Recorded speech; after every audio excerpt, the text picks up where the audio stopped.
항진증에 대해서 그 오후진료 시작하기 전에 안내를 좀 도와드릴게요. 주변에서 갑상선 기능 항진증이다 혹은 저하증이다 해서 복약을 계속 하신 분들을 많이 보실 수 있을 건데요. 왜 이것이 생기는지 그리고 치료는 어떻게 하는지 안내를 좀 드려보도록 하겠습니다. 갑상선이 뭐냐 하면은 여러분도 모두 다 아시다시피 목 앞에 달려있는 내분비 기관인데요. 갑이라는 글자는 방패 모양이라는 뜻입니다. 방패, 갑상이라 해서 방패 모양의 내분비 선인데요. 이렇게 갑상연골이라고 하는 남자분들의 목젖에 해당하는 부분인데 거기 바로 아래에 붙어 있습니다. 이 갑상선에서는 여러 가지 호르몬들이 나오고 있는데 T3, T4 그리고 칼시토닌이라는 세 가지 호르몬이 대표적입니다. 이것들이 주로 어떤 역할을 하느냐 하면은 T3, T4들은 주로 대사를 항진시키는 작용을 해요. 이게 무슨 소리냐 하면은 심박동을 빠르게 하고 그리고 심박 출량을 늘리고 체온을 올리고 그리고 여성분들 같은 경우에는 월경을 조절하기도 하고요. 아이들에게서는 성장을 도와주기도 합니다. 이런 작용들을 하는 것이 T3, T4인데 T4는 이제 훈련받지 않은 신병 같은 아이들이에요. 바로 활용하기에는 문제가 있고 이제 T3 형태로 훈련을 한 상태로 전환이 되면은 바로 이제 우리 몸의 전투에 투입이 될 수가 있는 친구들입니다. 그러니까 T4는 저장형, T3는 바로 활용할 수 있는 상태라고 보시면 되세요. 칼시토닌은 혈액의 칼슘 양을 일정한 양으로 유지시켜주는 호르몬인데 이제 칼시토닌이 작용을 해서 뼈로 칼슘을 이동시켜주고 심장으로 이동시켜서 배설을 시켜주기도 하고 위장에서 칼슘의 흡수를 조금 억제시켜서 혈액의 칼슘량이 일정하게 유지되도록 도와주는 역할을 합니다.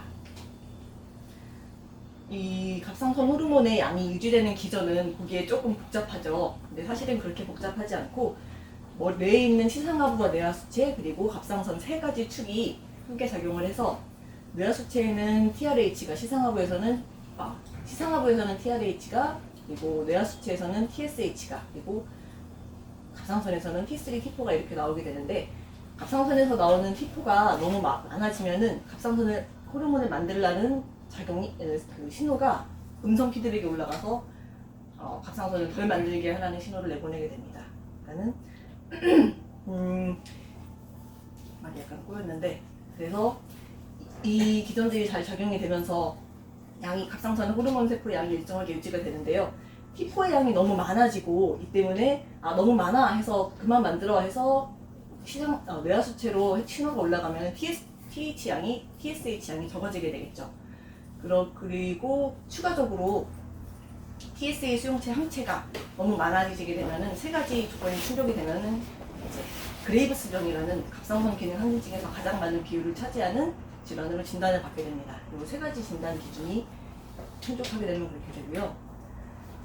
그레이브스병의 특징적인 증상은 그림과 같습니다. 눈이 커지고 돌출이 되고 그리고 보시는 것처럼 갑상선이 엄청 커져 있죠. 불룩하게 올라와 있습니다. 이게 두 번째 증상이고 세 번째 그레이브스병의 3대 증상 중에 마지막 한 가지는 빅맥이 있어요. 심장이 굉장히 빠르게 뛰는 그런 증상들이 있는데 이 증상 외에도 굉장히 교감시경이 항진이 되고 에너지 대사를 급격하게 돌리기 때문에 더위를 많이 타고 땀이 많이 나기도 하고 그리고 식욕이 계속 생겨요. 방금 밥을 먹었는데도 또 먹고 싶고 그런데 많이 먹음에도 불구하고 체중은 계속 빠집니다. 심지어 근육량이 줄어들기도 해요.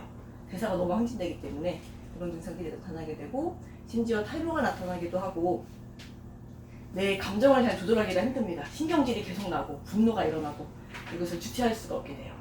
이런 증상들이 갑상선 기능 항진증에서 볼 수 있는 증상들입니다. 양방에서는 어떻게 치료를 하느냐? 가장 많이 쓰이는 약이 메티마졸하고 안티로이드가 있는데 이런 약들은 뭐냐면은 갑상선 일단은 원인은 모르겠지만은 갑상선 호르몬이 너무 많이 만들어지니까 그거를 만드는 기전을 억제해주는 작용을 해요. 그런데 부작용으로 담즙불체라는 것이 생기는데 간에서 감즙을 대사하는 능력이 떨어집니다. 염증이 생기기도 하고 그래서 담즙이 혈액에 돌아다니면서 가려움증이 생겨요. 가려움증이 생기기도 하고 두드러기가 올라오기도 합니다. 이런 부작용들이 좀 많이 있는 편이고 이 갑상선 약으로 잘 안 잡히면은 방사선 요오드 요법이라는 걸 쓰게 되는데 요오드에다가 방사성 물질을 붙여요. 그러면은 갑상선 호르몬을 만들기 위해서는 요오드라는 물질이 꼭 필요한데 그래서 갑상선에서 이걸 흡수를 합니다. 요오드 이리 와 해서 먹어요. 그러면은 요오드에 붙어있던 방사선 물질이 갑상선을 파괴하게 되는 겁니다.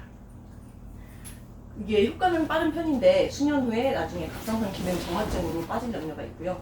그리고 이것도 좀 여의치 않다 하면은 아예 갑상선 일부를 절개하거나 아예 떼버립니다. 갑상선을. 이것도 마찬가지로 수년 후에는 갑상선 기능 저하증으로 빠져서 문제가 생기게 되겠죠. 우리가 가능하면은 방사능을 내 몸에 넣거나 아니면 갑상선을 아예 떼내는 거는 조금 피하고 싶죠. 한의학에서는 어떻게 이것을 갑상선 기능 항진증을 두고 치료를 하느냐. 주로 이런 분들이 갑상선 기능 항진증에 잘 걸립니다. 어떤 분들이에요? 손을 드시는 줄 알고. 화병을 자주 앓고 스트레스를 잘 받으시고, 그리고 내 화를 너무 많이 받는데 그걸 잘 주체가 안 되고 자꾸 쌓이고 속에 이런 기전을 한방에서는 갑상선 기능 항진증의 주된 병리로 봅니다. 그렇기 때문에 우리 몸이 좀 예민해지고 교감신경이 과항진되고 이렇기 때문에 아까 그레이브스병의 주된 병리였던 TSH 수용체의 항체가 증가하게 됩니다. 그래서 내 몸을 항원으로 인식하고 이것을 자꾸 공격하는 항체를 만들게 되는데 그리고 추가적으로 스트레스 외에도 내 몸에 염증이 너무 많이 있다거나 혹은 당을 많이 올려주고 내 몸을 예민하게 만드는 밀가루 같은 것도 영향을 줍니다. 너무 많이 먹으면 그것도 갑상선 기능 항진증과 연관이 있겠죠. 그래서 한의학에서는 한약으로 치료를 하게 되는데 갑상선 호르몬을 만드는 공장으로 비유를 해볼게요. 착착착 공장을 만들어서 이제 제대로 시스템이 돌아가야 되는데 이게 고장이 났어요. 공장의 시스템이 고장이 나서 엉뚱한 부품들을 많이 만들어내거나 혹은 공장에 도리어 해가 되는 물질들을 만들어냅니다. 그러면은 이제 양방에서 양약을 쓰게 되면은 인부들을 해고해버리거나 아예 일을 못하게 해고해버리거나 아니면 공장 일부를 부수죠. 근데 한약으로 어떤 치료를 하게 되냐면은 이 공장의 시스템을 정상화시키는 치료를 하게 돼요. 그래서 보다 내 몸을 건강하고 정상적으로 되돌려줄 수 있게끔 해줍니다. 아까 말씀드렸듯이 메티마졸 같은 그런 양방약들이 담주불치를 일으킨다고 했는데 그래서 간 수치도 많이 올라가요. 그래서 한약과 양약을 병행하면서 간 기능 검사로 모니터링을 해가면서 같이 치료를 하실 수가 있습니다. 중국에서 2017년도에 발표된 논문에는 양약만 가지고 치료를 하는 것보다 75% 그리고 한약을 병용해서 같이 치료하는 것이 더 치료율이 높았다고 얘기를 합니다. 75%보다 95% 확률이 더 높죠. 이렇게 보시면